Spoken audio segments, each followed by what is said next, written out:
Bueno, ¿qué locura es esto? No sé si os dais cuenta, pero esto es una locura, ¿vale? Para ser un... De verdad, es una barbaridad, de verdad. Voy a muchos festivales por todo el mundo, especialmente en Italia y demás, y esto es una locura. Es que lo que tenéis aquí, sois muy exagerados, ¿eh?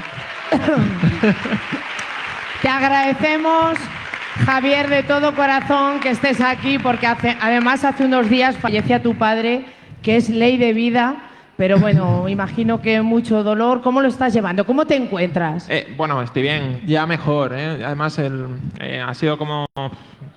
Yo creo que ha sido en un momento también en el que yo ya comprendía que podía pasar, especialmente también desde que escribí el último libro, como que entendía esa fragilidad que todos tenemos y demás, pero siempre te sorprende, es algo que nunca esperas, nunca...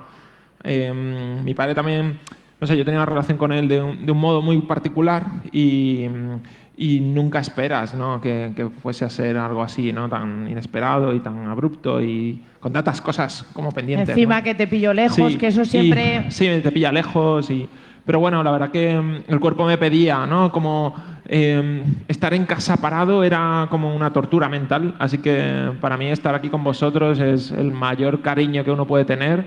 Yo siempre digo que a la gente buena le pasan cosas buenas y esto es lo mejor que le puede pasar a uno después de... Así que gracias. Te quiere mucho tu público, tus lectores. Bueno, ¿cómo va la promoción? Yo creo que el Susurro del Fuego está prendiendo bien por toda España. Sí, hace fresquito hoy, así que viene como bien. ¿Cómo va la cosa? ¿Cuántas ediciones? Eso lo sabe mi editora, que está por aquí. Ana, ¿4 ya? Creo que llevamos 4 ediciones y, claro, la primera edición ya es monstruosa. Ya llegar a la segunda es imposible. A mí cuando me dicen, oye, Javier, vamos a salir con no sé cuántos 1000 libros, digo, bueno, ya está, no se va a imprimir ni un libro más. Y con el Susurro del Fuego vamos por la 4ª.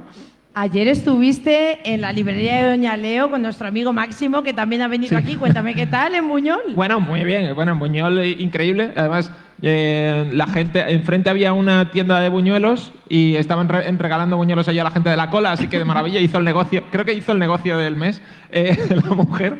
Y nada, un calor, un cariño increíble, ¿no?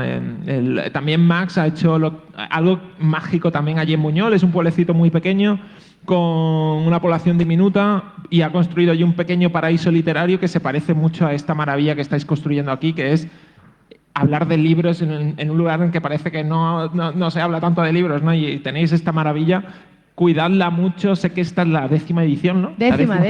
Y de verdad cuidadlo mucho porque esto es realmente mágico, lo digo de corazón. Creo que el llevar los libros y la cultura y las historias a lugares en los que las quieren también, pero que no se suele como dar prioridad, es algo que hay que cuidar y lo que estáis haciendo de verdad es alucinante. Así que enhorabuena por esto, porque de verdad lo digo, es alucinante. Y también lo que ha hecho Max en Doña Leo, ¿no? Claro, es que hay que luchar por la cultura, defenderla Total. Y trabajarla también, claro que sí. En nada vamos a hablar del libro sin hacer spoiler, pero quiero hablar un poquito de tu vida cuando tú te hiciste asesor financiero. Que bueno, imagino que tú querías una carrera estable, tener un sueldo guay, aunque tu ilusión siempre era escribir porque tú eras súper lector. Claro, a ver, yo soy víctima de un tipo de vida que nos pasa a todos, ¿no? Mira, yo era un niño que adoraba leer. Era un niño que con 8 o 9 años, esto lo he contado muchas veces, pero con 8 o 9 años leí mi primer libro de Agatha Christie, que era 10 negritos. Y cuando terminé dije, ¿pero qué locura es esta? ¿Me pueden engañar? ¿Está permitido que me engañen en un libro? Yo quiero hacer esto. Y escribí un cuento corto, muy malo, que se llamaba 4 negritos, ¿vale? Y... Cuando era malísimo, pero fue como mi práctica. Escribí un cuento muy corto, se llama 4 negritos, además se sabía quién era el culpable desde el inicio, estaba muy mal hecho, pero empecé a coger ese hobby de leía un libro, escribía un cuento sobre ese libro. Y era como mi juego. Y yo amaba hacer eso, amaba escribir, amaba leer y demás. Pero yo soy una víctima de esa vida de tienes que ganarte el pan, tienes que ganarte la vida, tienes que trabajar en algo y ganar dinero, aunque no te llene, da igual, ¿no? En mi casa se estilaba mucho el, estudiar, ¿qué dices? Tienes que empezar a trabajar ya, ¿no?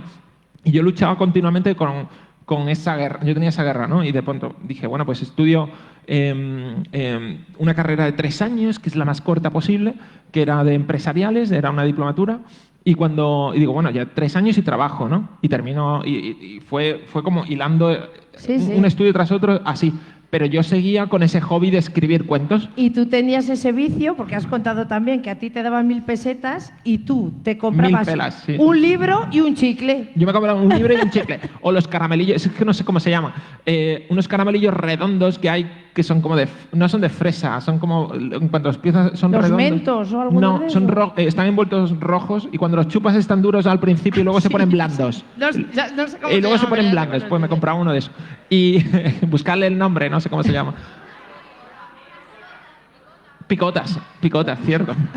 Pero tú, Javier, y me compraba eso, y me compraba un libro y escribía, y toda la semana lo hacía. tú eres una persona que se ha esforzado mucho porque tú no tenías un colchón económico y venías de una familia pues humilde, normal, trabajadora. Sí. Y tú te has esforzado, te has sacado tu carrera, Bueno, has empezado a trabajar. sí, a ver, ¿Sabías que no podías dedicarte a la literatura? No, a ver, yo vivía la vida que en realidad que yo creo que soy como soy gracias también a tener esa vida de luchar y pelear.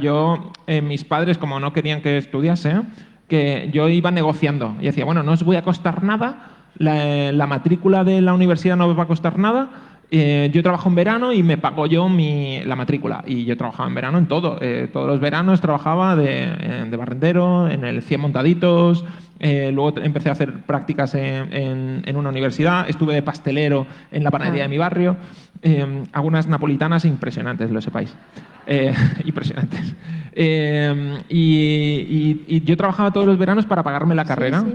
Y a raíz también de tener que esforzarme, yo creo que también ha surgido esa casualidad de ser súper friki en todo lo que hago. Soy enfermizamente trabajador y estoy todo el tiempo delante. Cuando estoy escribiendo estoy obsesivamente trabajando en eso. Pero Javier, te ha venido bien lo de manejar los números porque ahora tú ganas pasta y oye, está muy bien, ¿no? Saber invertir, yo que sé, que te ha venido bien la carrera.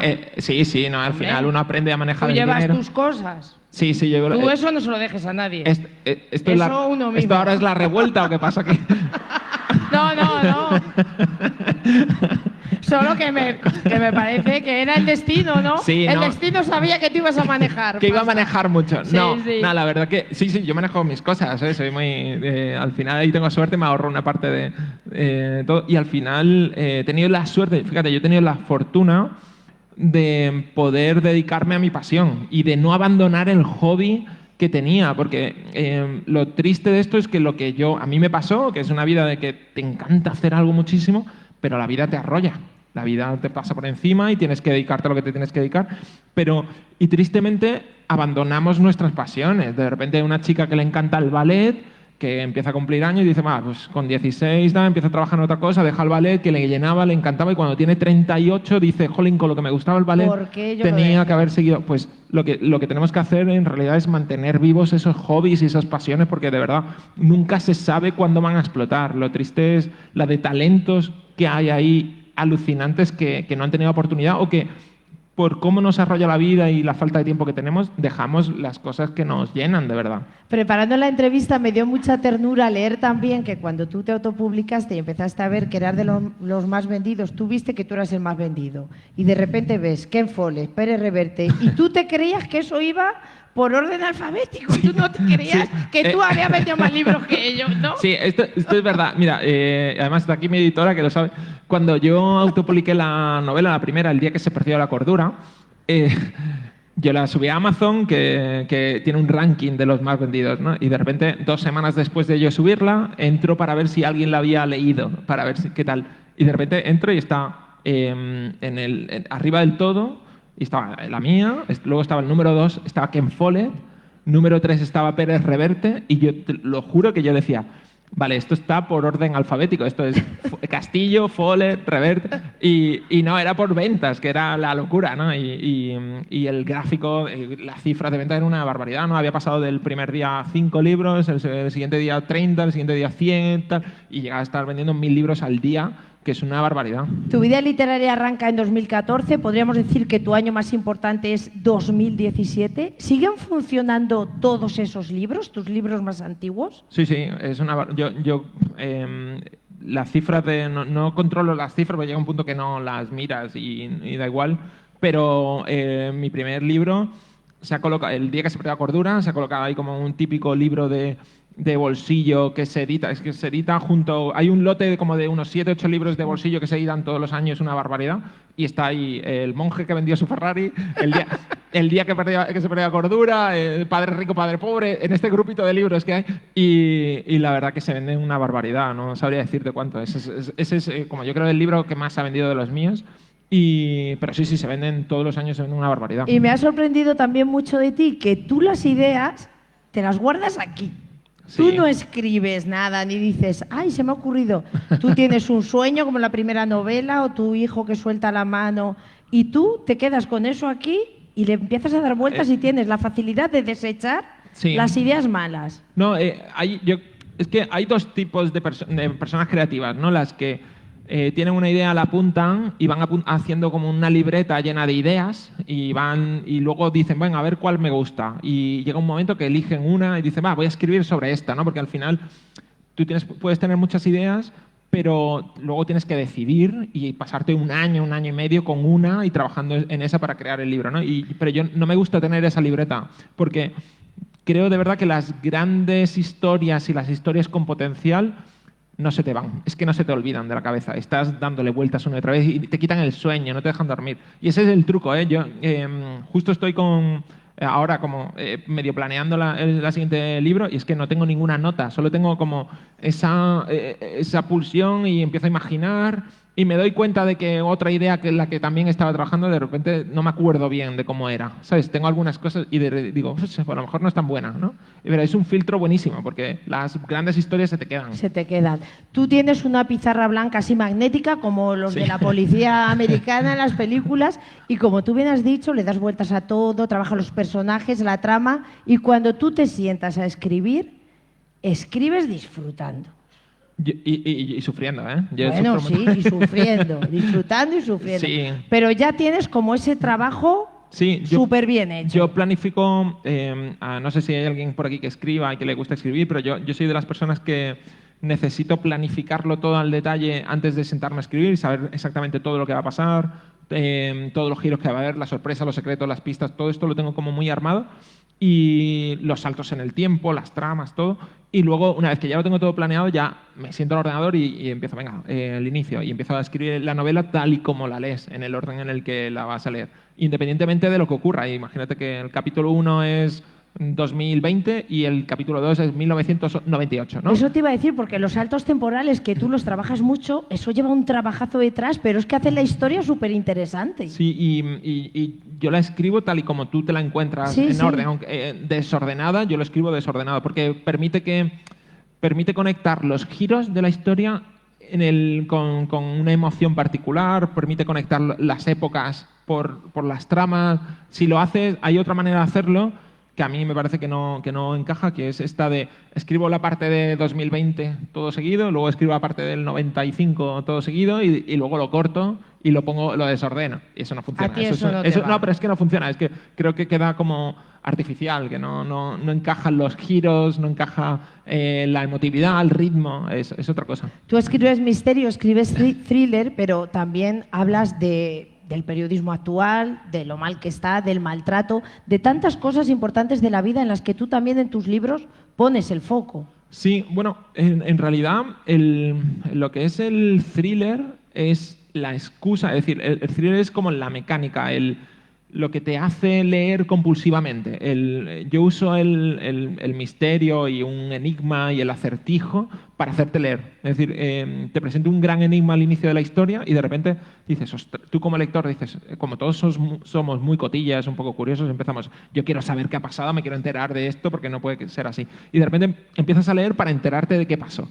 Y al mismo tiempo que ya empiezas a descubrir el resto de la historia, es cuando te cuento de qué va el libro en realidad. Y te cuento el tema de fondo del libro. Y eso te permite hablar de el periodismo, te permite hablar de esta novela, como en El susurro del fuego, te permite hablar de la fragilidad de nuestra vida, te permite hablar del amor, del maltrato, del abuso de poder, de la violencia contra las mujeres, y te permite hablar de 1000 temas gracias a la dinámica de hacerte seguir leyendo. Porque yo creo que el mayor problema que tenemos hoy en día es que tenemos tantos estímulos, hay tanto ruido, el móvil está siempre en nuestra vida, en nuestra cabeza, suena todo el tiempo, nos hace desconectar completamente y eso hace que no leamos con la misma intensidad que antes, ¿no? Y lo que tenemos que conseguir es, soy un firme defensor de que los libros te tienen que atrapar y que cuando suene el móvil seas incapaz de decir, que digas, bueno, sí, me has escrito, pero estoy aquí enganchado, ¿no? Y eso es lo que tiene que conseguir un buen libro, ¿no? Bueno, eso lo consigues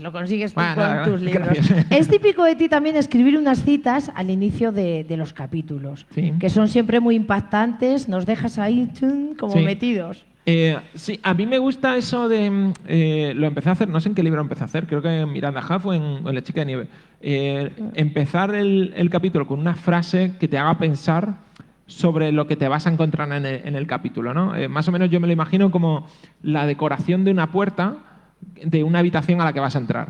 Y cada puerta está decorada de una manera. En una hay flores bellas, en otro el marco está completamente desgastado, ¿no? Y cada marco de la puerta te transmite una emoción distinta y hace que entres a ese capítulo ya o a esa habitación sugestionado por lo que vas a sentir dentro, ¿no? Y a mí me encanta hacerte esa reflexión previa, porque luego cuando terminas el capítulo dices, ostras, la frase como que te golpea distinto, ¿no? Una vez que la piensas. Vamos a hablar ya del Susurro del Fuego, que es un libro maravilloso, que emociona, que te mantiene ahí pegado página tras página. Es un libro, bueno, con muchos cambios. El primero, el más evidente, que es el primero que tú desarrollas en España. Sí. ¿Por qué hasta ahora no? ¿Por qué hasta ahora no? A ver, la explicación... voy a ser súper transparente. Ha sido por un poco una mezcla entre casualidad, inercia y mi manera de crear historias, que es así, ¿no? Por ejemplo, yo empecé con voy a ser súper franco, empecé con El día que se perdió la cordura, que era una novela que yo pensaba que no iba a leer nadie, ¿vale? Absolutamente nadie, ¿no? Y era una novela que empieza con un hombre caminando por la calle desnudo, con la cabeza de una mujer, ¿vale? Y la trama yo la tenía construida y tal, y dije, esto no puede pasar en Málaga. Yo soy de Málaga, ¿vale? Imaginaos, esto no puede pasar en Almoradiel, ¿vale? En La Puebla, esto es imposible, aquí no puede pasar. De modo que dije, la alejo y la coloco en Estados Unidos y allí están locos y puede pasar cualquier cosa. Allí pasa esto. Allí puede pasar cualquier cosa, ¿no? Y de repente ya te la crees, ya dices, pues sí, y todo el mundo le fascinó esa historia, ¿no? De repente la continuación... tenía que ser en el mismo lugar, o al menos cerca, ¿no? Claro. Y luego, yo, por ejemplo, siempre intento ubicar el lugar donde la trama más encaja con el lugar, ¿no? Y, por ejemplo, el tercer libro era sobre el mundo, quería escribir una historia sobre 2 guionistas y el mundo del cine. Pues el mejor lugar era Hollywood, y Los Ángeles y los años 70. Luego, ya con el cuarto libro, y esto ya lo digo, yo ya era relativamente conocido, ¿vale? Ya tenía muchos amigos en el mundo del periodismo, tenía muchos amigos periodistas y yo quería insultar al periodismo, ¿vale? ¿Qué pasa? Que no podía hacerlo como muy directamente. En España. Que es La chica de nieve, ¿no? Que es una crítica al periodismo sensacionalista, ¿no? A mí me pasaba que veía como el periodismo se iba... y sigue cayendo en caída libre. Y en aquel momento, no sé si recordáis, en Málaga, en un pueblecito de Málaga, en Totalán, el pequeño Julen se cayó un pozo. No sé si recordáis ese caso. Claro. ¿No? Bueno, pues me resultó tan obsceno y tan asqueroso como la prensa y la televisión y todo el mundo mediático trató esa historia de manera morbosa, contándonos los detalles, buscando grabar a los padres, a los abuelos. Ayer un verdadero escándalo, como se estaba haciendo todo, que dije, jolín, esto está mal. Voy a intentar hablar sobre lo que debería ser el buen periodismo, ¿no? Y creé el personaje de Miren Trix, que es una estudiante de periodismo, que busca la verdad y que quiere, sobre todo, ayudar A ayudar a la de gente. verdad, sin morbo, sin nada por detrás, solo ayudar, que es lo que debería ser. Dime. Sí, sí. No, te iba a decir que el libro también es muy emocional, que mezclas la intriga con emociones. Veo como un cambio en ti, que te iba a preguntar si a ti en lo personal te había pasado algo Bueno, cuando escribiste este libro. sí, bueno, Porque rompe un poco, ¿verdad, Ana? Con todo. sobre susurro dices, ¿no? Sí, es relativamente es distinto, pues es mucho más emocional Claro. que los otros, pero yo intento que en cada libro haya como un prisma distinto, como un estilo de thriller distinto, ¿no? Y a raíz de, cuento lo de antes, Sí, sí. a raíz de lo de La chica de nieve, ya claro, los siguientes libros, bueno, dije, bueno, si lo ubico en Estados Unidos, puedo hablar del periodismo y es para todos ese mensaje, ¿no? Y de modo ya estaban todos los libros allí, ¿no? Y en esta historia yo quería contar algo como mucho más emotivo, mucho más cercano, mucho más cálido. El cuerpo me pedía contar una historia más como somos desde España, ¿no? Que somos mucho más cálidos, tenemos esa emotividad particular. Quería hablar del fuego interior y yo creo que desde España tenemos ese fuego interior de un modo que se reconoce perfecto. Y esta es la novela más emotiva de todas porque en cada una de ellas he intentado hacer un thriller o un misterio distinto, ¿no? En una novela, por ejemplo, El día que se perdió la cordura, súper rápido, con muchos capítulos muy cortos. En La chica de nieve, un thriller dramático, en el que el drama es como el motor de la historia. Y en el Miranda Huff, por ejemplo, es un domestic noir que se llama, que es una novela sobre dos relaciones y dos puntos de vista distintos. Y en esta quería crear otro tipo de thriller distinto que no solo fuese... Lo importante no es el misterio, sino lo que ocurre dentro de ti cuando lo lees. Y es una novela llenísima de mensajes vitales. Es que ocurren, no sé, de aquí lo habéis leído ya muchos de vosotros, es que ocurren cosas dentro de ti cuando la lees y ahora si después leéis el libro lo vais a comprobar. Los protagonistas son Mario y Laura Ardoz, son dos hermanos mellizos que tienen, bueno, pues conviven con un dolor. También está Candela Oramas, que es un personajazo, sí, también roto, todos rotos por algo. ¿Une más el amor que el dolor, Javier? Yo creo que todos tenemos en común el dolor, ¿eh? Es decir, no todas las personas a lo largo de la vida conocen lo que es el amor de verdad, pero todas de un modo u otro aprendemos lo que es el dolor, porque la vida nos tiene preparado alguna sorpresa dolorosa. Y yo creo que el atributo más común entre todas las personas siempre es el dolor. Luego, el amor, por suerte, es como ese gesto de esperanza que nos permite unirnos en algo que puede que no tengamos, ¿no? Pero sí creo que el dolor es algo que nos une más y que cuando lo lees en un libro contado como el personaje de Candela o sí, lo que le pasa a Mario, hace que te pongas de su lugar porque quieres que algo al menos les vaya bien, porque todos somos buenas personas y queremos esa sensación de justicia, ¿no? y que les vaya bien. Y te hace leer simplemente con esa esperanza de decir, ostras, todo esto que le ha pasado, a ver si sale de esta, ¿no? Y te hace seguir leyendo esa esperanza. Vamos a contar así, grosso modo, porque no podemos mucho. Mario tiene cáncer, también hay un misterio y hay un mensaje en el libro que yo creo que es vive, con mayúsculas. Vive, tú lo ilustras muy bien en un episodio, en el de la hoguera de San Juan. Sí.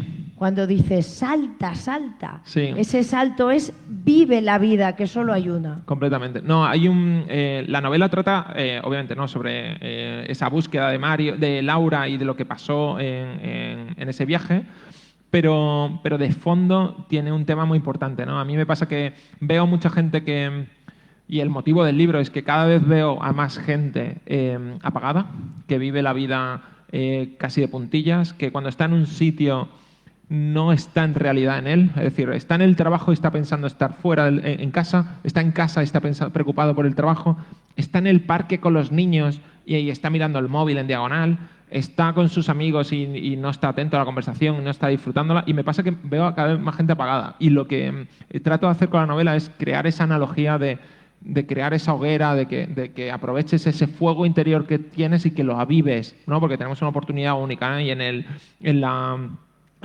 a mí me pasa mucho que yo, como soy de Málaga, hago como cuando vienen amigos de fuera, hago como la ruta de Málaga, ¿vale? Igual que hacéis vosotros cuando vienen amigos aquí, ¿no? Y yo les llevo al paseo marítimo, les llevo a comer pescado frito, les hago como la ruta típica, ¿no? de Málaga. Sí. Y me llama mucho la atención que cuando vienen amigos, a lo mejor les digo, oye, vamos a meternos en la orilla, en la playa, y vamos andando por la orilla un rato y tal, y dice, uff, no, que me mancho los pies. Y digo, es que se trata de eso.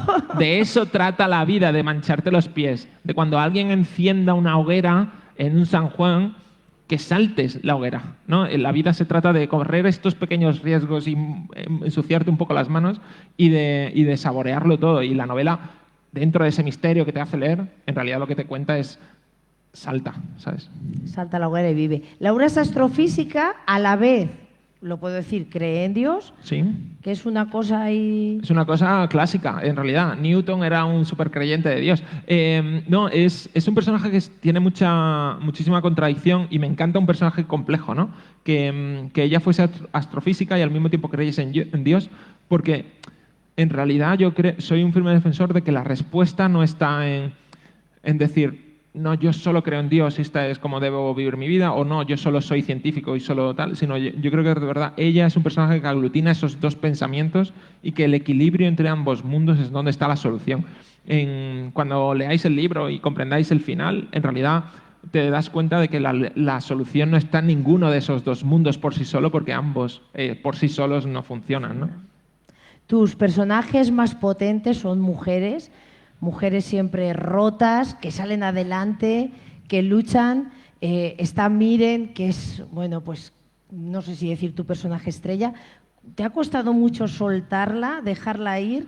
¿Es un adiós definitivo? A ver, yo creo que un personaje así como, por ejemplo, el de Miren o el de Jacob del día que se perdió la cordura, es que no se va nunca. Está siempre en tu cabeza de algún modo, siempre estás pensando qué posibilidad puede tener por detrás, si algún día volverá. Ahora mismo como que la tengo como perfecta, ¿no? Como que ha tenido su arco de su historia perfecto, ha afrontado su tragedia, ha intentado sacrificarse y ahora como que ha reconstruido su vida en el último libro. Y ahora mismo estoy como, no, ostras, voy a dejarla vivir un poco, ¿no? Que haga su vida, porque claro, porque como yo me meta en su vida, se la fastidia. Sí, es muy malo, mala persona. Pero es algo que a veces también me pide, ¿no? Que hoy justo estaba pensando en una historia y digo, Miren, esto lo llevaría genial.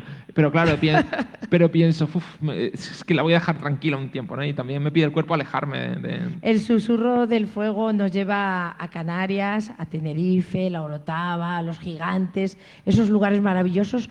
Tú has estado luego allí de promoción. Sí. ¿Has sentido de verdad que este libro está allí? A ver, ¿Has sentido su fuerza, mira, su fuego? He ido ya un montón de veces a Tenerife a raíz de la publicación del libro, pero fui de viaje con la familia, ¿no? Y el origen de la historia pasó estando yo allí. Es decir, la historia trata, que no hemos hablado de esto, la historia trata de dos hermanos que él tiene cáncer, ella estudiaba allí y deciden celebrar el final de tratamiento de quimioterapia en Tenerife, porque ella estudiaba allí y vivía allí. Y cuando llegan, él tiene una bajada de defensas y de repente lo tienen que ingresar en el hospital. 2 días después, cuando le van a dar el alta, su hermana ha desaparecido. Y el móvil la ubica en una colada de lava de Tenerife, que es la colada de lavas negras al lado del Teide, ¿no? Y la novela trata de seguir los pasos de la hermana, de recorrer la isla buscando qué hizo mientras él estaba en el hospital, ¿no? Y yo conocía todo lo que pasaba y los lugares donde estaba ubicada la historia, pero una vez que terminé el libro y volví, para mí los lugares ya tenían vida. Yo ya conocía gente que... Para mí el balcón vacío que yo veía desde la calle haciendo turismo en la laguna, de repente ya era el piso de Laura. Para mí, allí ya había pasado lo que pasa en el libro y de verdad es que tengo la sensación cuando estoy allí de que en cualquier momento me voy a encontrar a Mario, me voy a encontrar a Candela. Estás viviendo en el libro. De verdad, porque he pasado tanto tiempo como dentro de la historia que para mí existen. Eso huele ya a ruta literaria. Bueno, sí, hay gente... Ya he visto en Instagram que te ponen la casa de... Sí, sí, está siendo precioso porque muchísima gente, que claro, como Canarias es un destino tan turístico y va tantísima gente, la gente me manda fotos. Estoy en el lugar en el que Mario tal, estoy en el tal, y me mandan fotos todos los días un montón y es precioso. También el Observatorio del Teide, que es muy importante en el libro, el Proyecto Quijote. ¿Por qué elegiste ese proyecto? ¿Es el más importante que tienen ellos? ¿Te interesó? No, tiene muchísimos importantes. Yo creo que ese es como el que más encajaba con la historia y con lo que yo quería contar, porque uno de los temas de fondo no solo es eso de vive y salta a la hoguera, es reforzar esa idea de 1000 maneras distintas, ¿no? Y una de las ideas era de que cuando miras a las estrellas es cuando de verdad te sientes diminuto. Exacto. Y aquí tenéis un cielo precioso, por cierto. Tenemos un el observatorio de la Ita, ¿no? Sí, lo sé, lo conozco. Y cuando miras a las estrellas te sientes diminuto y cuando te das cuenta de la magnitud de lo que hay ahí fuera, del espacio tan grande que nos separa de todo lo demás, hace que de verdad relativicemos nuestros problemas, ¿no? Y lo que quería crear era una historia que reforzarse esa idea. Y ella es astrofísica, estudia el cielo, y no solo estudia el cielo, sino estudia el límite del espacio, que es el Proyecto Quijote. Y quería jugar con la idea de, oye, ¿y si nuestro espacio fuese incluso más pequeño de lo que creemos, ¿no? Que fuese... Porque en realidad es todo mucho más grande ahí fuera. Y eso reforzaba esa idea de sentirte no solo diminuto, sino ya completamente insignificante, ¿no? Si imagínate que se descubre que no solo existe un universo, sino que hay otro. ¿Cómo de pequeño te sentirías? Sería alucinante. Y no solo otro, sino 10 más. 10 más. Y se puede probar. Sería alucinante decir, ostras, es que nuestra vida es tan pequeña comparada ya no solo con nuestra galaxia, sino nuestro universo, sino contra todos los universos que pueda haber. ¿Y estuviste allí? ¿Te estuvieron explicando? No, nada. Yo lo que pasa soy muy friki. Tú por internet. Eso lo tienes que saber. Soy muy friki. Yo investigo todo. Soy muy preguntón, eso sí. Y estuve investigando muchísimo, buscando información. Por suerte, hoy en día casi en internet está todo, especialmente cuando hay un proyecto como público, así muy grande, como ese de Quijote que se llama. Además, me parecía como muy literario el nombre que tiene, porque es un proyecto real. Es un proyecto real. Y me parecía como perfecto, encajaba la historia con el tema. Tú tienes un hermano en tu vida real. ¿En este libro hay algo de tu relación con él en esa historia? Todo. Quien tenga hermanos, de verdad, que lea el libro porque lo más importante del libro es esa relación de dos hermanos que está contada con una emotividad que comprendes. De esa infancia, yo usaba mucho mis recuerdos con mi hermano, ¿no? Y mi hermano y yo jugábamos a ese juego, no sé cómo se llama, yo lo he llamado Tinieblas, que es bajar las persianas de la habitación y jugar al escondite, sin luz. Yo jugaba eso con mi hermano y aparece en la novela. Hay muchos momentos de nuestra infancia y nuestra manera de hablar. ¿Tu hermano es mayor? Mi hermano tiene 2 años más que yo. Habla igual que yo, es decir, por teléfono nos cambiamos a veces. Y cuando te entrevistan en la radio me llama mi madre y le paso el teléfono a mi hermano y habla él y se cree que soy yo y es divertido. ¿Y él se ha sentido, él cuando lo ha leído, qué te ha dicho? Le ha encantado, y además me dice muchas cosas de, ostras, el juego de Tinieblas, sobre todo esa relación la relación de hermanos es la primera vez que la tocaba en el libro, en un libro de los míos, y intentaba reflejar esa manera que tienen los hermanos de hablarte, que te quieren incondicionalmente y te dicen la verdad absoluta a la cara y al mismo tiempo te quieren cuidar, pero al mismo tiempo te dicen, pero es que estás haciendo, ¿sabes? Con desesperación. Y eso es esas conversaciones que tienen Mario y Laura, que son así, ¿no? Como con un hermano. Este es un libro que no te deja indiferente. ¿Qué te están diciendo a ti los lectores? ¿Les ha prendido esa llama? ¿Qué feedback estás teniendo en tus presentaciones? A ver, está siendo el libro en el que la gente que le... está siendo como un equilibrio, ¿eh? Porque hay gente que le encanta porque yo vengo ya de donde vengo de sacar la cabeza de un hombre por la calle desnudo, ¿vale? Y claro, ya hay mucha gente que me lee por eso. Y ahora eres demasiado amoroso. Y ahora con este he intentado ser como mucho más emotivo, contar una historia de misterio, pero de otra manera.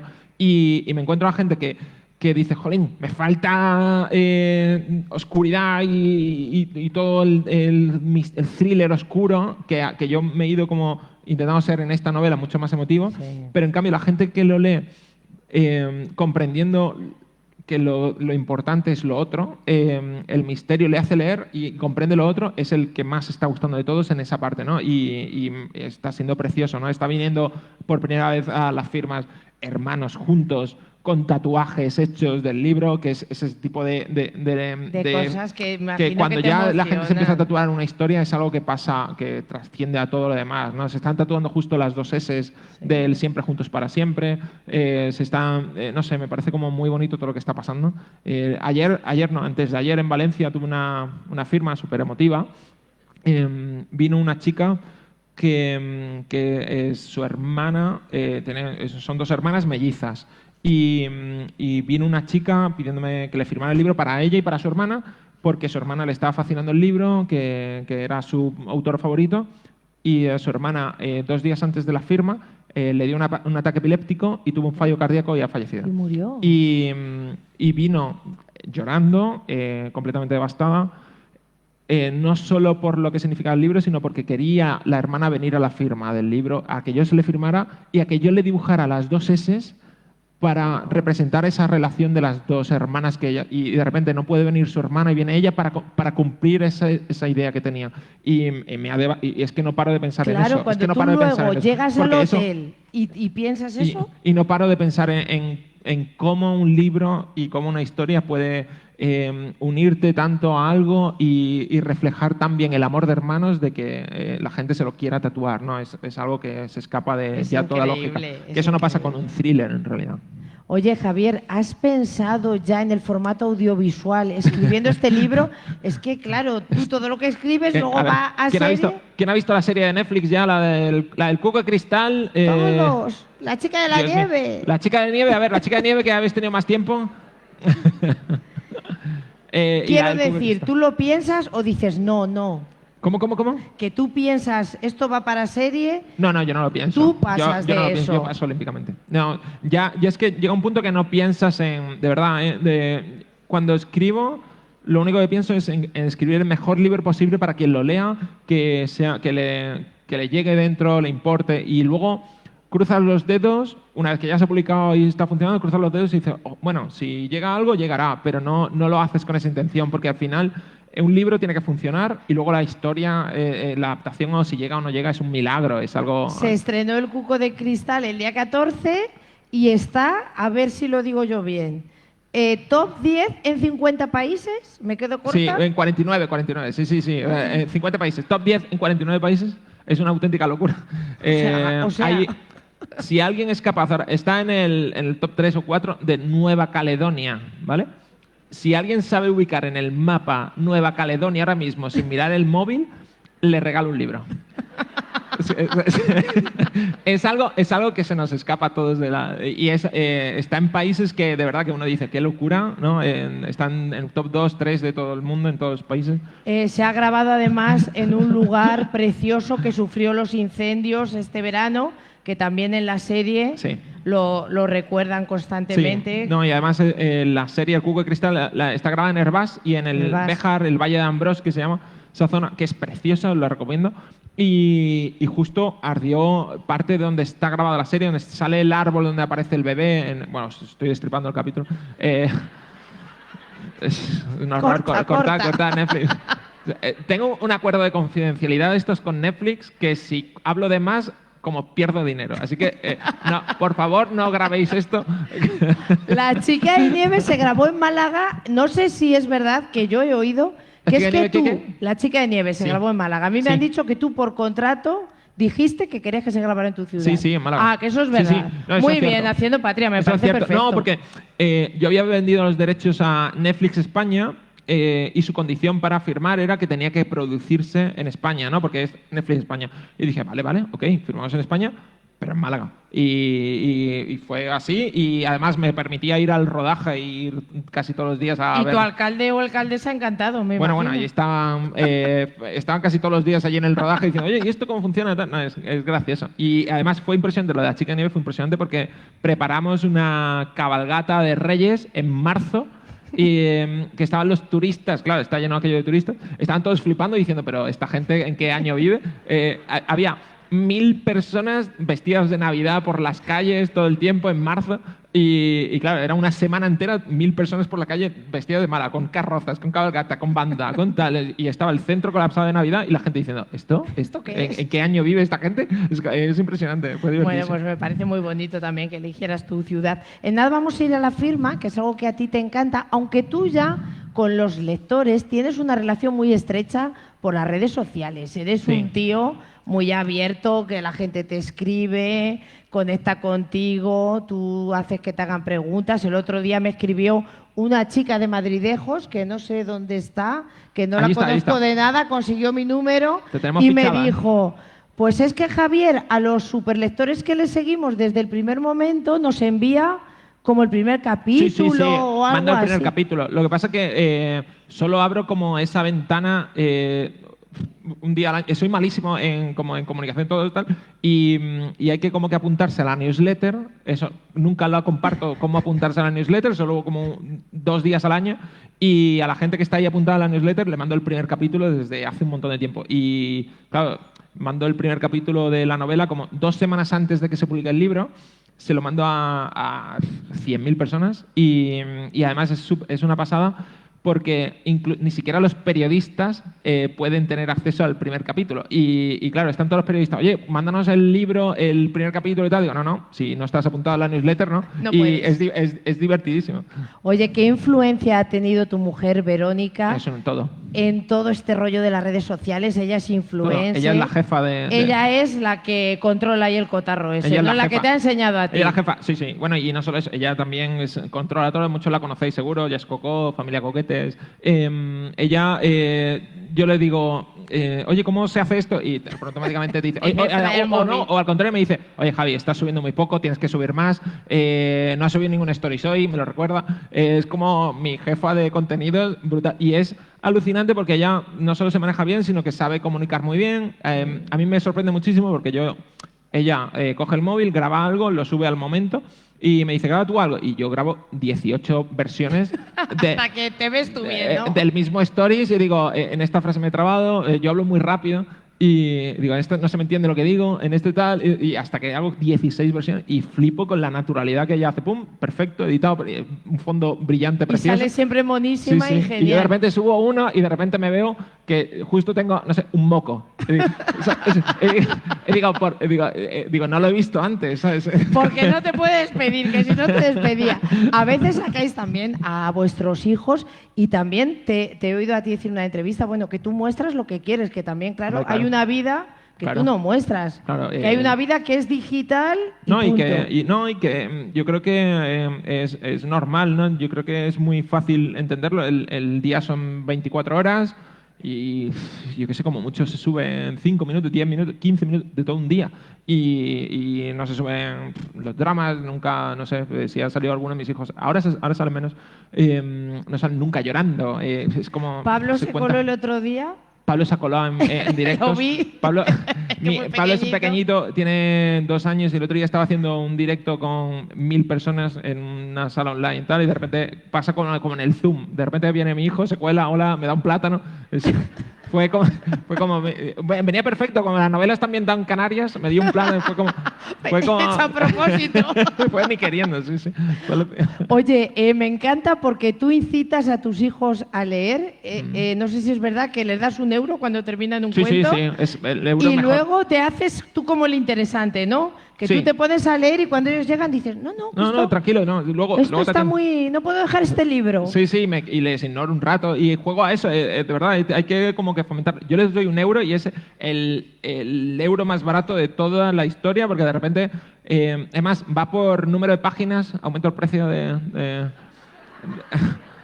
y es impresionante, de repente llega mi hijo y me dice, €2 porque este libro tiene más de 35 páginas, ¿eh? Y digo, vale, tperfecto, toma, aquí tienes tus €2. Y se creen que me están estafando a mí. Es como alucinante. Ahora tengo a Gala leyendo, le he ofrecido €20 por leerse el diario de Ana Frank, que le gusta muchísimo la historia, es duro, pero me va preguntando. Y le he ofrecido €20 y está ahí, ya ha leído ya la mitad. Vamos, Bueno, está ahí pues- fascinada porque está leyendo el diario de otra niña. y al mismo tiempo es como que pues estoy leyendo el día, tío, y me pregunta sobre la historia.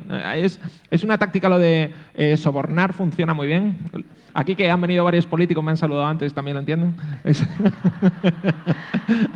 Tu éxito, Javier, es el colchón para que ellos sean lo que quieren ser. ¿Cómo? Que si tu éxito es el colchón para que ellos sean lo que quieren ser, para que sean felices y de verdad no tengan que decir, voy a estudiar economía para... Pues a veces pienso que sí, otras veces pienso que no, porque yo creo que para que uno sea de una determinada manera necesita pasar dificultades. Y yo intento no dárselo todo. Yo soy muy estricto en casa también. Yo soy muy cariñoso, pero luego soy muy estricto. Regalos en Navidad tenemos como reglas, incluso ahora que vienen los regalos de Navidad y tal. Solo le pueden pedir 1 a Papá Noel y 2 a los Reyes, de modo 3 regalos en toda la Navidad. No le intento como facilitar la vida, al contrario. Cuando me dicen no quiero hacer tal, no, pues es lo que hay. Si no te quedas sin nada. Y de verdad, creo que la carencia genera esfuerzo y soy un defensor de eso. A veces pienso que, oye, que sí, que tener una casa grande pues condiciona mentalmente, pero que no... Creo que de verdad que las cosas tienes que ganarla y lo que te falta te ayuda a ser quien eres. Y cuando te pasa una desgracia, te moldea para ser más fuerte. Y de verdad, aprendemos por contraste, no aprendemos cuando tienes el camino hecho, es un error completo. Yo intento que no tengan nada de más de lo que no tendrían por tener o más dinero o nada, vamos a hacer. Quiero hablar de momentos mágicos de tu carrera. No sé si para ti han sido los más especiales. Por ejemplo, cuando estuviste ahí en Times Square. Sí, eso es muy guay. Cuéntame, sí. eso, ¿tú qué sentiste ahí? Porque es que me parece flipante. Abruma muchísimo, de verdad. Y además, os lo cuento como... Una cosa es la foto y lo que se ve allí, y otra cosa es lo que se vive allí, ¿vale? Y pusieron mi cabeza en plan gigante en Times Square con el anuncio de la chica de nieve. Y además en el cubo que se llama, que está justo encima de la grada. Hay una grada allí en Times Square. Y pusieron allí mi cabeza en el lanzamiento, la chica de nieve, Javier Castillo, tal, no sé cuánto. Y verlo es una locura, de verdad, es gigantesco, es como igual de alto, más alto que la carpa. Y de repente estaba yo allí flipando, diciendo, qué locura, tal, no sé, y de repente se me acerca un chico negro por el lado, me toca la espalda. Hey, brother, ¿tú eres ese de ahí, no? Y fue como... Hostia, qué momento tan surrealista. De repente la gente se montó un barullo ahí alrededor de gente, todos, y empezó uno a rapear, yo diciendo, ¿qué está pasando? Y fue, de verdad, fue como todo tan surrealista. Decir, como si estuvieras preparado. Sí, digo, esto es una cámara oculta que me está preparando la editorial. O sea, ya te pones a comportarte raro por si hay una cámara grabando. Y no, pero abruma muchísimo. Fue súper bonito. Además, fui con mi editor, que es Gonzalo Albert, que me ha apoyado desde mi primer libro, que está siempre a tope, y quería como vivir ese sueño de verlo en persona, porque ya había salido Juego del Alma también el año anterior, lo habían hecho también, pero era el COVID y no se podía viajar. Claro. Era en el momento de 2021, no se podía viajar fácilmente, y ya cuando salía Chica de Nieve allí en inglés, ir en persona era como súper especial, ¿no? Y me fascinó. Luego hay otro momento que te dio ver una sorpresa con tu gente de Penguin, que fue cuando vendiste los 2 millones de libros, que fuisteis, que tú creías que ibas a otra cosa, yo llegaste y allí estaba Ana, Gonza y toda la gente de Penguin. Fue una pasada porque Vero había organizado el viaje para llegar a Madrid y ella de repente tenía que probarse ropa. Me decía, tengo que ir a hacer una sesión de estilismo, no sé qué, tengo que probarme ropa. Y yo diciendo, ostras, macho, pero no podemos ir. Yo me enfadaba, pero decía, pero ¿por qué tenemos que ir ahí a probarte ropa? No, de verdad, vamos con toda la familia, no lo hagamos. Que sí, que tenemos que ir. Y yo me enfadé con ella diciendo, pero... y de repente me encuentro a Gonzalo por la calle, a mi editor, y digo, ostras, pero qué bueno, qué casualidad verte. Le di un abrazo y digo, bueno, que me voy, que yo tengo mis cosas, ¿sabes? Que no asociaba que era una sorpresa, engaño. Y de repente, cuando me llevaron al otro sitio y estaba ahí toda la editorial, que es un regalazo, ¿no? Es que tú cuidas mucho en todos tus libros, bueno, tus lectores lo saben, tú cuidas mucho a toda la gente, agradeces en todos tus libros a Ana, Gonzalo, a los que te traducen, a los que... O sea, les tienes muy presentes, que eso es muy importante, porque en realidad hacéis equipo, ¿no? Una cosa es la escritura del libro, que es como súper solitaria. Soledad absoluta, pero luego otra cosa es la magia que ocurre desde que tú terminas el libro hasta que os llega y lo podéis coger entre las manos. Hay una cantidad de gente delante en ese proceso que es para agradecer, ¿no? Es la gente que hace que ocurra esa magia de que una historia en un ordenador acabe en tu mesilla de noche a las 3 de la mañana y la puedas leer en silencio tú solo y te hable el libro a ti. Hay gente que lo corrige, gente que lo traduce, gente que lo imprime, gente que diseña la portada, gente que los transportistas, el de la imprenta que revisa que no falte tinta en el rollo. Es que hay una cantidad de gente que de verdad es mágico, ¿no? Y el librero que lo recomienda es A una veces locura. te abruma, o sea, decir, "Uf, toda esta gente". Todo el tiempo. Vivo completamente sorprendido, ¿no? Porque, y agradecido a todo esto porque es alucinante, ¿no? Escribir en el salón de tu casa y de repente que alguien de madrugada te esté leyendo en su lugar y de repente está llorando una persona que no te conoce, ¿sabes? Es una locura. Oye, me han dicho que tienes también ilusión de organizar un festival literario en Málaga. ¿Eso es verdad? Es cierto y tengo ganas de organizarlo. Quizá os pida ayuda. Encantados. Nos Que lo vamos, hacéis aquí chicos, de todos maravilla. para allá. Lo hacéis aquí de maravilla. No, es una cosa que tengo ahí como de fondo en mi cabeza que algún día lo haré porque creo que Málaga es una ciudad que necesita debería tener un gran festival literario y no lo tiene. Tiene una feria y poco más y además esa feria tampoco genera lo que debe generar y el movimiento y creo que se pueden hacer las cosas mucho mejor. Yo creo que aquí lo hacéis mucho mejor y ojalá llevar esta ilusión también allí, ¿no? De esa manera. Bueno, tú tienes ya, por ejemplo, a Joel Dicker, que es súper amigo tuyo, que ya con eso arrasas y llenas. Joel es un crack, sí, Ha sí, es dicho un de amigo. ti que eres el nuevo fenómeno de la literatura europea. Ahí está. Que Joel Dicker diga eso de ti, que ¿cómo te quedas? No, Bueno, ya sois colegas y sí, tal, no, la pero verdad, al principio... la verdad es una suerte, ¿no? Además, yo lo conocí en un día, venía a presentar La desaparición de Stephanie Meyer, uno de sus libros, y organizaron una charla en la que era como un Javier Castillo contra Dicker, lo organizaron así, contra Dicker, una charla cara a cara para hablar sobre thriller. Y yo recuerdo, digo, como nos peleemos a puñetazos, este hombre es suizo, mide 2 metros, me mata. Y nada, y de repente estuvimos hablando, como que pasó el tiempo en un instante, súper interesante la conversación, y de repente yo le mandé mi libro, de repente se lo leyó, le fascinó, vio que estaba en Italia tal, no sé qué, y dice, ostras, y fue un regalazo que me escribió y dice, oye Javier, me encantaría darte una frase, ¿no? Y es un Bueno, pues regalo. es maravilloso. Oye, también fue muy bonita tu presentación del libro en Madrid, que te la hizo Cristian Gálvez, que Sí. también he visto que ha presentado en Netflix. Sois también Somos muy muy amigos. colegas, sí. Estuvo Pedro Alonso también, bueno, Casi nada. ¿La habéis escuchado a Pedro Alonso hablando? Es recitando alucinante. Berlín de la Casa Berlín de Papel, de la Casa para de que Papel. os ubiquéis. Sí. ¿Cómo fue esa presentación? Cuéntame. Fue preciosa, además. Con música en directo también tuviste. Además, la gente. Yo tengo la sensación de que vivo una vida que es surrealista. De verdad lo digo, tengo la suerte de que conozco a gente alucinante que también le encanta lo que hago y de repente le preguntas, oye, ¿te apetece venirte a leer un fragmento del libro a mi presentación? Y te dice Berlín. Claro que sí, pero así, claro que sí. ¿Cuándo es? ¿Qué día es? ¿A qué hora? ¿Qué voy? Y de repente se viene, te lee un fragmento y te pone la piel de gallina porque de verdad tenéis que escucharlo, ¿vale? Está en mi Instagram, podéis seguirme si queréis también, no hace falta, pero el reel podéis verlo. Y de repente también Max Iglesias también, que ahora ha escrito una novela también formidable. Y esa presentación la montamos con la ilusión de que la gente se llevase un primer recuerdo precioso de la historia. Actuó una chica de Almería que se llama Vera, que estaba nominada al Latin Grammy con su primera canción y igual la había conocido, la vi en La Revuelta y le escribí y le digo, oye, estoy organizando la presentación de mi próximo libro, ¿te vienes a presentar, a cantar tu tema en la presentación? Y dice, claro que sí. Es que Qué guay, o sea, que te salió y vivo todo. en una sensación de que a todo el mundo se une en lo que hago, que es un regalo. El susurro del fuego ya ha encendido toda España y ahora te vas a México, ¿no? ¿Cuándo te vas? La semana que viene me voy. Sí. ¿Cuántos días a la FIL vas? Voy 4 días, si no me equivoco.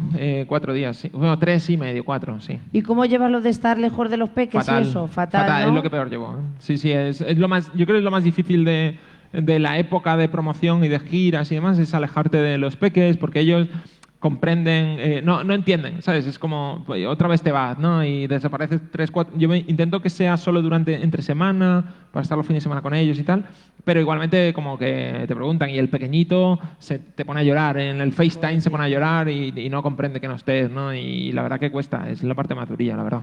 Antes de... Yo siempre digo Dime. que ellos son el motivo por el que escribo y también por el que dejaría de hacerlo. Yo creo que es lo mejor que te puede pasar, como tener una profesión en la que tú haces algo por alguien, pero al mismo tiempo lo dejarías de hacer para estar con ese alguien, ¿no? ¿Te lo has planteado alguna vez?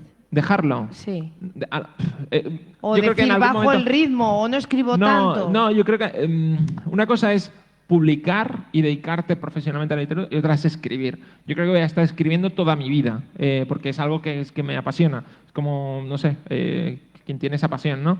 Pero publicar, pues ojalá seguir publicando durante muchos años, pero no sé si lo seguiré haciendo, si las editoriales seguirán queriendo publicar. Imagínate que de repente, dentro de 10 años, dejo de vender, la gente no le gusta, tal, y dejan de publicar, pues, pero seguiría escribiendo. Eso ¿Se sí. te ha pasado a ti eso por la cabeza? O sea, cuando tú escribes un libro que siempre vendes tanto, ¿estás muy pendiente de las cifras o no? ¿O No miro tú lo nada, escribes no miro nada, y ya mire. dices que tenga el recorrido que tenga que tener? Sí, no pienso en eso.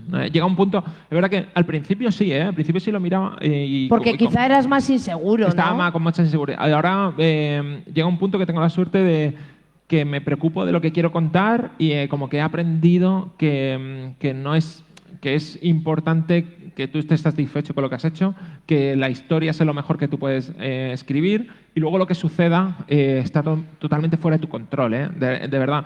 El hecho de que la gente...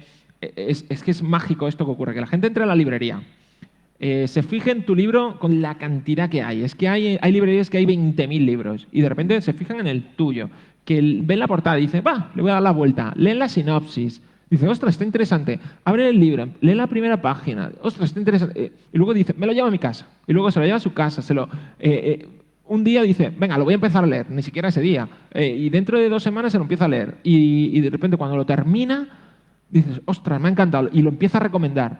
Eso, para que eso ocurra es un milagro absoluto, y no puedes contar con ello porque es tan inesperado que no puedes preocuparte de que ocurra o no. Tú tienes que, como escritor, tienes que intentar escribir la mejor historia posible y cruzar los dedos de que haya alguien ahí fuera a la que también le llene, ¿no?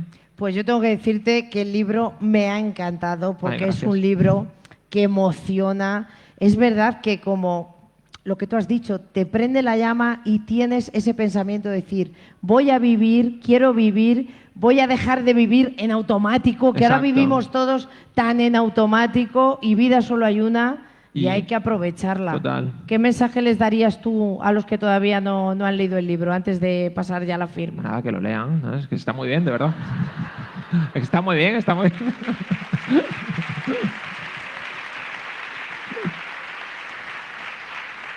Bueno, en un instante vamos ya a firmar libros. Firmaremos solo un libro por persona, Sí, porque sí, claro, estamos muchísimas personas aquí. Si no, Javier, claro, no se va a México. No va. Se tiene que quedar aquí 10 días.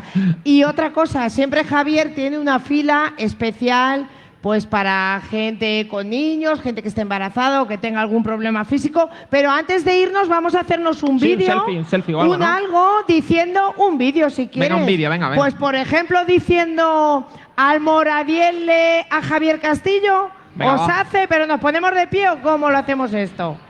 Venga, empezamos. Venga, ¿lo grabo yo, si quieres? No, que ¿Cómo? salgas tú. Ah, sí, yo salgo. Claro, a ver. Está el foco ahí, no te va a dejar. Vale. Venga, chicos, a la de 3.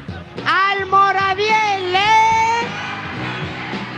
¡Ay, no! Esperad, que lo he hecho mal. Ahora.